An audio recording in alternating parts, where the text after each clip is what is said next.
Welcome to the Edit Updates tutorial.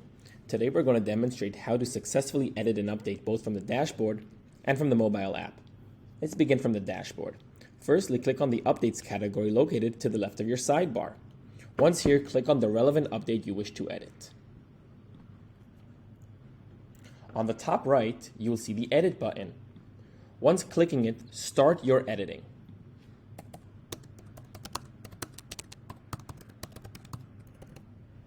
Click on the Next button and go through the sending funnel you know very well.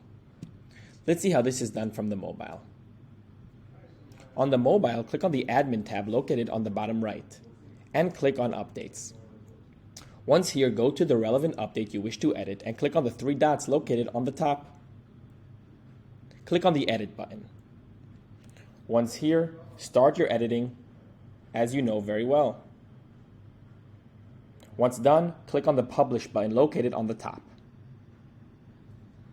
And once again, go through the sending funnel you know very well. And that is it. Your update has been edited and published.